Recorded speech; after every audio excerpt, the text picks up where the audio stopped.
Usage de la force, canon à eau, gaz lacrymogène.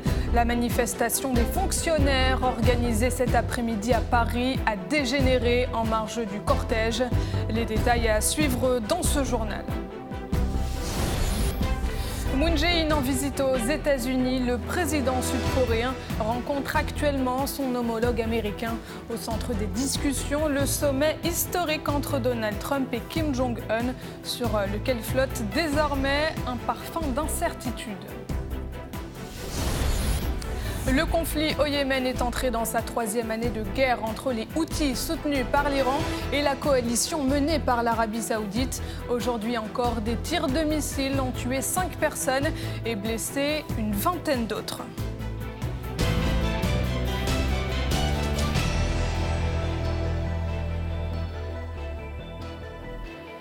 Bonsoir à tous, bienvenue sur RT France. Défendre la fonction publique et les statuts professionnels, c'est la raison pour laquelle les fonctionnaires ont défilé aujourd'hui à Paris et dans toute la France. En marge des manifestations, des échauffourées ont éclaté dans la capitale entre forces de l'ordre et individus cagoulés. Récit de Mathieu Préau et de Renaud Parquet. Le cortège vient d'à peine d'arriver sur la place de la Bastille que des individus cagoulés et masqués en marge de la manifestation s'en prennent à des magasins et des abribus. Les forces de l'ordre répondent au moyen de canons à eau et de gaz lacrymogène. Une vingtaine de personnes au total sont interpellées. Des échauffourées qui tranchent avec le calme des manifestants qui ont déambulé entre la place de la République et la place de la Nation à Paris pour défendre la fonction publique. Une journée symbolique puisque les leaders des 3 centrales syndicales ont défilé ensemble. Les confédérations, elles sont là pour soutenir l'ensemble des fonctionnaires et des agents publics. Mais au-delà de ça, on est là pour dire cette espèce de politique qui se fait uniquement en faveur des 10% de ceux qui ont déjà tout, parce qu'ils ont les moyens, la capacité ou la chance de réussir tout seuls, au détriment des 90 autres pourcents, ça s'arrête. Ce creusement des inégalités, ça suffit. L'ambition de cette manifestation, c'est de peser sur le rendez-vous salarial, comme on dit, qui aura lieu en juin, qui va discuter des augmentations du pouvoir d'achat pour les fonctionnaires ou des non-augmentations. Et donc, on a besoin de peser pour une revalorisation du point, mais aussi pour des mesures d'augmentation de certaines catégories d'agents des fonctions publiques, et également pour qu'un certain nombre de nos revendications, comme le paiement par l'employeur d'une partie de la complémentaire santé, soit pris en compte. Autre objectif, empêcher que le gouvernement ne supprime les 120 000 postes d'ici 2020. Car pour les agents de la fonction publique présents, l'idée est d'éviter une casse du service public, quels que soient les secteurs. Je manifeste parce qu'il y a une attaque globale contre les fonctionnaires depuis l'arrivée de Macron, avant aussi évidemment, mais là ça s'accentue et là on est en train de fragiliser et quasiment détruire petit à petit, doucement, les services publics. Alors c'est les cheminots qui sont en tête, mais derrière il y a l'éducation nationale, il y a la santé, il y a toute la fonction publique qui est mise à mal par les politiques de dérégulation de Macron. Voilà, des politiques qui essayent d'enlever des droits petit à petit, et essayent de supprimer. Là, il y a 120 000 postes qui vont être supprimés dans la fonction publique. Après, je ne parle pas des salaires qui sont lamentables pour les enseignants. Il y a beaucoup d'inquiétudes en fait sur l'avenir de la fonction publique et du statut des fonctionnaires, le pouvoir d'achat des fonctionnaires. Donc je pense que ça mobilise beaucoup effectivement, qui nous entendent. Parce qu'en fait, actuellement, il y a peu de dialogue, donc on veut une écoute et une prise de conscience, qui a besoin d'entendre aussi les fonctionnaires. Aujourd'hui, on est là parce qu'on subit, nous, dans notre ministère, une diminution des effectifs importante. Mais il nous semble important que l'État doit être présent au plus près. Nous, on est passé dans des procédures complètement dématérialisées. Il y a des zones blanches, tout le monde n'a pas accès à Internet.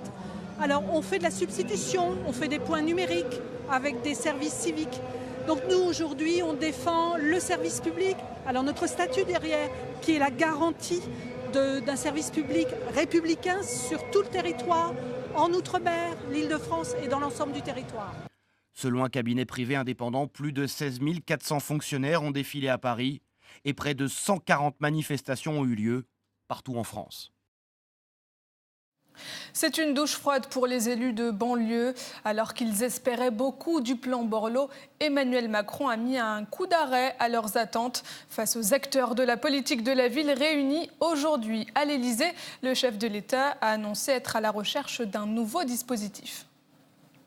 Je ne vais pas non plus vous annoncer un plan ville, un plan banlieue, quoi que ce soit, parce que cette stratégie est aussi âgée que moi. Le premier plan de la sorte a été présenté en effet, c'était évoqué par Raymond Barre à peu près au moment où je naissais, et ça a apporté des choses. Jean-Luc Rigaud a eu raison de le dire. Il y a eu des choses qui ont été faites. Mais je pense qu'on est au bout de ce que ça a pu produire sur cette méthode. Fin de l'audition de Muriel Pénicaud chez les juges au pôle financier à Paris. La ministre du Travail a été entendue dans le cadre de l'affaire Business France, l'agence de promotion de l'économie française à l'étranger dont elle a été la directrice générale. Une société suspectée de favoritisme dans l'organisation d'un déplacement d'Emmanuel Macron à Las Vegas. C'était en janvier 2016. Muriel Pénicaud a finalement été placée sous le statut de témoin assisté et évite donc une mise en examen dans cette affaire. Moon Jae-in en visite aux États-Unis. Le président sud-coréen est arrivé à la Maison-Blanche. Il a été reçu par Donald Trump. Ensemble, ils ont évoqué le sommet historique entre le président américain et Kim Jong-un le 12 juin prochain. Donald Trump a jugé que le dirigeant nord-coréen était sérieux dans sa volonté de dénucléariser son pays, mais il n'a pas exclu de repousser cette rencontre. Il fait référence au regain de tension avec la Corée du Nord. Et sérieux, je pense qu'il aimerait voir cette paix arriver. En même temps, il va vers un futur différent de ce que son pays connaît. Je pense qu'il est vraiment très sérieux, oui. Il y a certaines conditions que nous voulons et je pense que nous obtiendrons ces conditions. Et si nous ne le faisons pas, nous n'aurons pas de réunion. Franchement, c'est une chance d'être une grande réunion pour la Corée du Nord, une grande réunion pour le monde. Rendez-vous, le locataire de la Maison-Blanche compte donc sur Moon Jae-in pour apaiser les tensions. Le président sud-coréen et sa garde rapprochée connaissent bien l'homme fort de Pyongyang. C'est ce que nous explique Maxime Buatier. L'image est passée presque inaperçue. Soo-hoon, directeur du service de renseignement sud-coréen, essuie discrètement ses larmes. Nous sommes le 27 avril dernier. Les dirigeants des deux Corées viennent d'engager la péninsule vers la dénucléarisation et la paix. Un moment historique pour lequel cet homme de 63 ans a joué un rôle primordial. Il faisait partie de la délégation sud-coréenne envoyée début mars à Pyongyang et devenait un des tout premiers hauts responsables à rencontrer Kim Jong-un. Il a également permis la visite de Mike Pompeo, directeur de la CIA à l'époque, en Corée du Nord. Proche du président sud-coréen, il agit dans son ombre. Lors de son élection en mai 2017, Moon Jae-in se tourne vers lui, le désignant comme étant la bonne personne pour relancer le dialogue avec la Corée du Nord, un pays bien connu de Soo-hoon. Après y avoir vécu 2 ans à la fin des années 90, il participe activement à l'organisation des sommets intercoréens de 2000 et de 2007. Selon l'agence de presse Yonhap, il serait le Sud-Coréen qui a eu le plus de contacts avec Kim Jong-il, le père de l'actuel dirigeant de la Corée du Nord. Soo-hoon serait donc l'homme clé de cette détente entre les deux pays transfrontaliers, mais aussi de la Moonshine Policy, comme est surnommée la politique du président Moon Jae-in.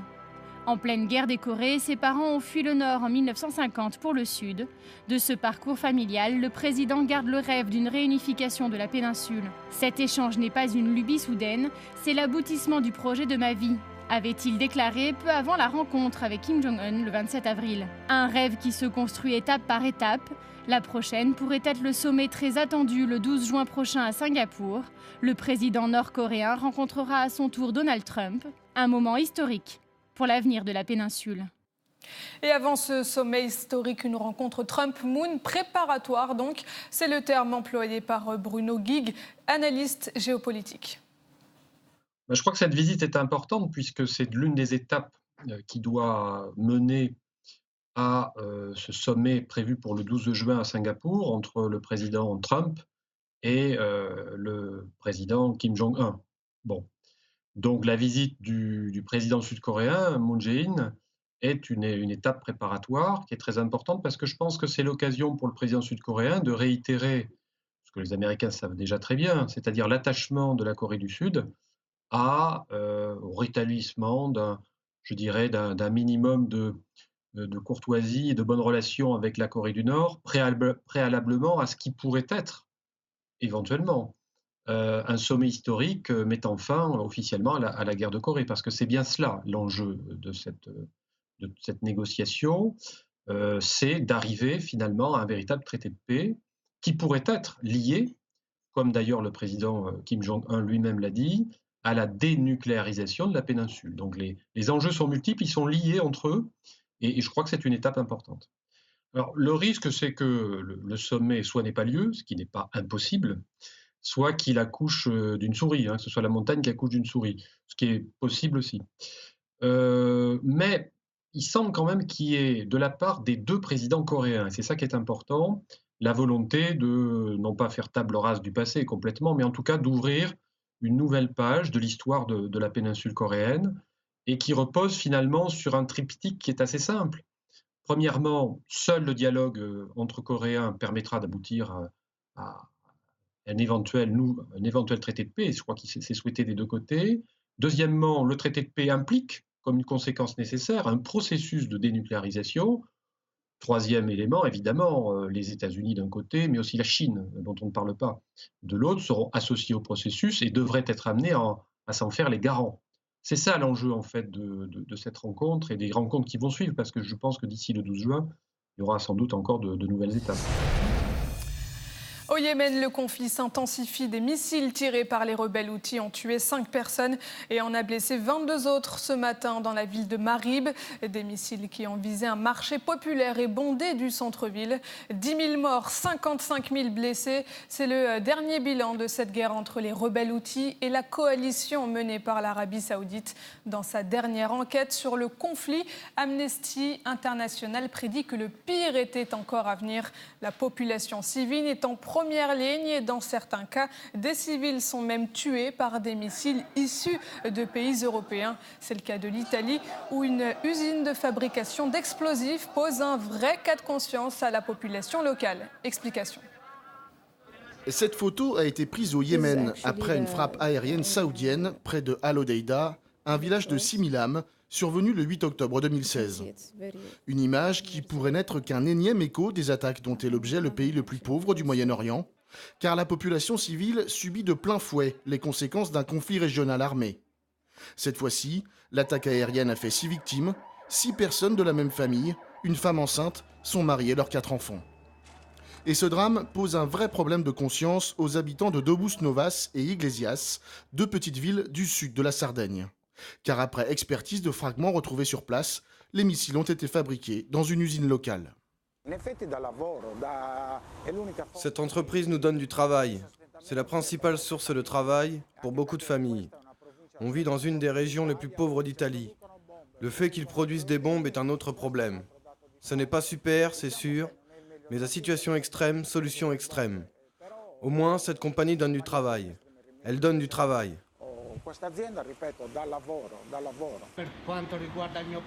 Il faut mettre fin à cette production parce qu'elle sème la mort. On ne peut rien faire. On est dans une zone sinistrée.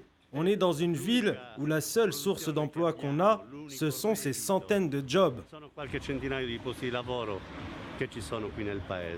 Dans cette région sinistrée au taux de chômage important, la présence de ces filiales d'RWM, une entreprise allemande, est la seule ressource d'emploi.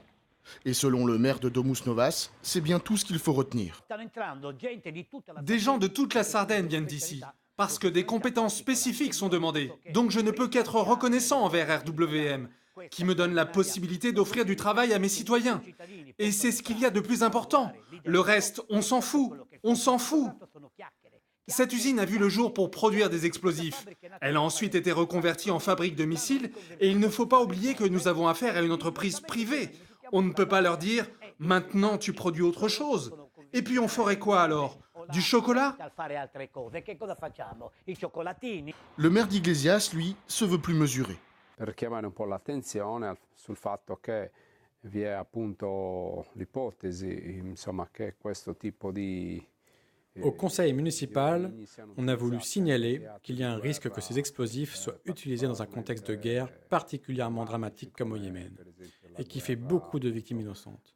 Che si sta svolgendo una guerra sotterranea, diciamo che si sta svolgendo nello Yemen, che fa tante vittime anche come guida politica. Noi abbiamo fatto presente con questo in modo che Notre conseil municipal a décidé d'inviter les institutions locales à vérifier que les lois internationales sont respectées et qu'elles évaluent la possibilité d'une reconversion de l'usine. con queste normative internazionali e sia a valutare delle possibilità di aiuto a una riconversione. Car en Italie et en Allemagne, les lois sont très claires. Ce que ne manque pas de rappeler Arnaldo Scarpa, le porte-parole du comité reconversion RWM à Iglesias. In quella legge l'articolo 1 dice che l'Italia non può consentire la vendita. Le premier article de cette loi dit que l'Italie ne peut permettre la vente, l'export ou même le transport d'armes vers un pays en guerre ou un pays qui bafoue les droits de l'homme. Dans le cas de l'Arabie saoudite, toutes ces conditions sont réunies. C'est un pays qui a été en guerre pendant longtemps et c'est un pays où les droits de l'homme sont constamment bafoués. È un paese in cui i diritti dell'uomo sono anche regolarmente violati. Adesso la strada è diventata molto più diretta, quindi Maintenant, le transport de ces armes est devenu beaucoup plus rapide. On sait que la dernière livraison s'est effectuée directement à l'Arabie saoudite par avion, de l'aéroport de Cagliari et par voie maritime depuis les ports de Cagliari et Olbia. dall'aeroporto di Cagliari che utilizzando mezzi navali che partono o da Cagliari o da Olbia. Depuis mars 2015 et le début du conflit, le Haut Commissariat des Nations Unies aux droits de l'homme a recensé 15 467 victimes civiles au Yémen, dont 5 974 morts et 9 493 blessés. La guerre au Yémen souffre de l'absence d'une réelle volonté politique de régler le conflit. C'est l'avis des deux porte-paroles du mouvement de la paix. Écoutez. C'est une guerre de puissance, essentiellement. Ce n'est pas une guerre de religion, comme dans bien d'autres conflits. On met les problèmes de religion en avant, alors que c'est une question de puissance entre l'Iran et, évidemment, l'Arabie saoudite. Je pense que tout le monde est très prudent, j'ai envie de dire s'écrase, parce que les enjeux sont considérables. Et on considère que le yéménite de base, ma foi, il n'est pas très intéressant. Le droit d'ingérence n'existe pas. Je ne vois pas au nom de quoi l'Arabie saoudite peut rentrer dans un autre pays, le Yémen, pour régler des problèmes internes au Yémen. C'est complètement illégal. Les États-Unis d'Amérique sont un des grands alliés de l'Arabie saoudite. Ça bloque en grande partie toute possibilité passant par le Conseil de sécurité des Nations Unies. Mais ce n'est pas un problème d'argent, c'est un problème de volonté politique. Direction la Syrie à présent. Pour la première fois depuis 2012, l'armée syrienne contrôle totalement Damas et ses environs. C'est ce qu'ont annoncé les forces gouvernementales. Lucas Tua.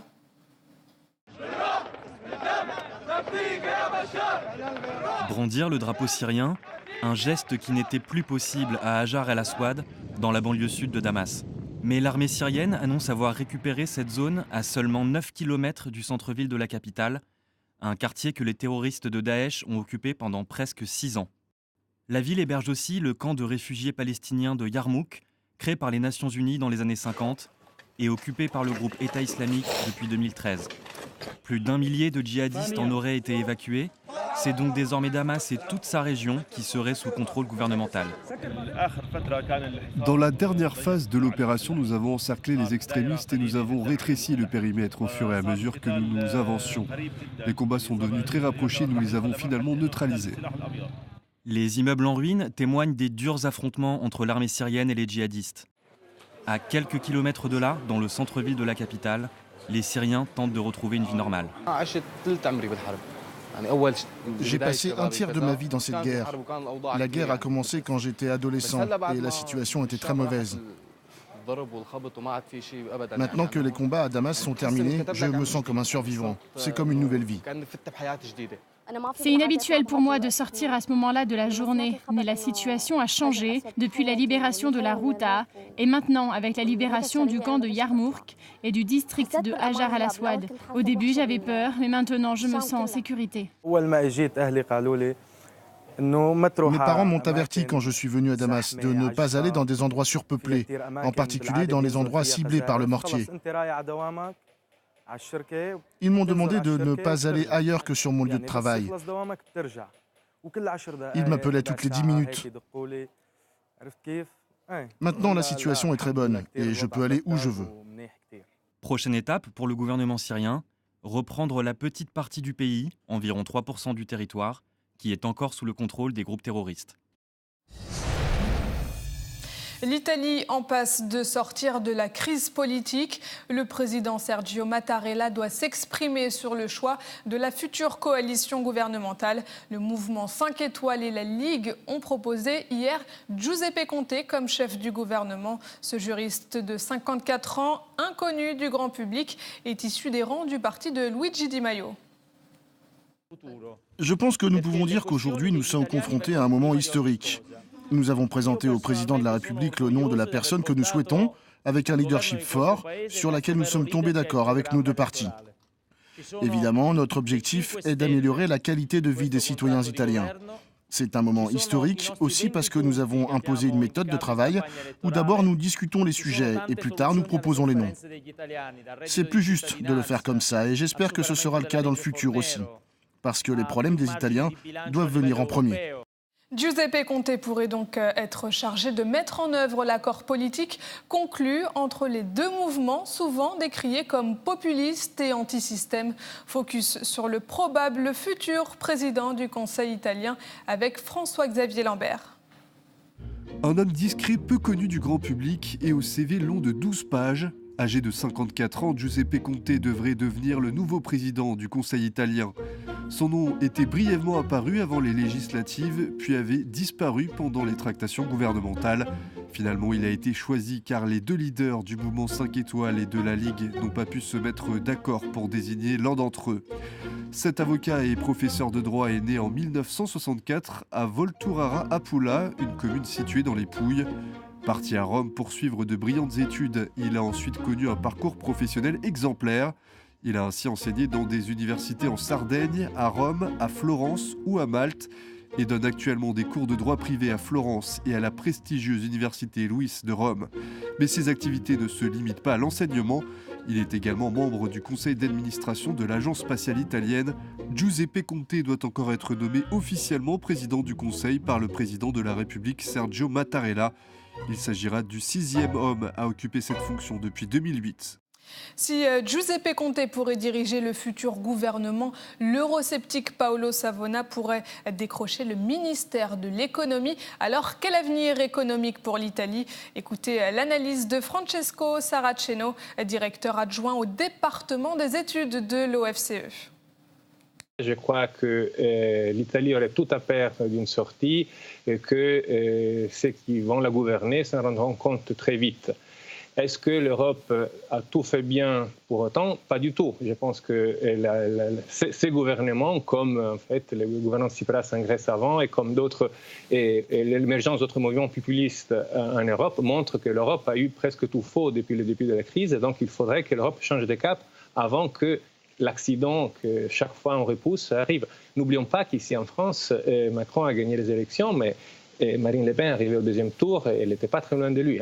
Pour le moment, et à mon avis au moins pour 2 ans de plus, les comptes publics italiens sont protégés comme les comptes publics de tous les pays européens par le parapluie qui a ouvert la Banque centrale européenne. Donc je pense qu'il n'y a pas un risque sérieux des finances publiques en Italie, il y a un risque de mesures qui vont aggraver la situation économique italienne. Je pense notamment à cette proposition de flat tax, c'est-à-dire un taux unique d'imposition pour tous les ménages qui va aggraver l'inégalité de façon assez importante et créer des tensions sociales qu'à mon avis, ce gouvernement ne sera pas capable de gérer.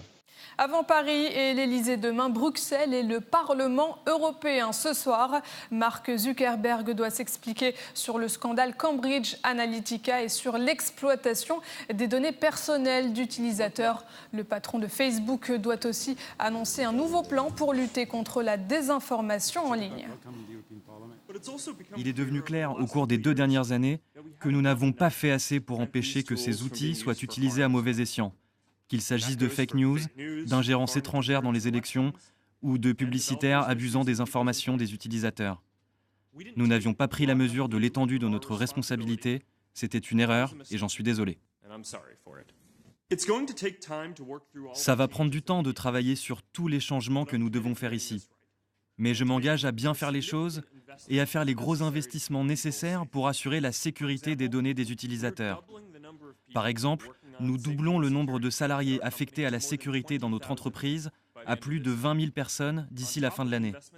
En plus des investissements que nous faisons dans d'autres domaines, je pense que les dépenses accrues dans la sécurité auront une incidence importante sur notre rentabilité. Mais je veux être clair, assurer la sécurité des données des utilisateurs sera toujours plus important que d'optimiser nos profits.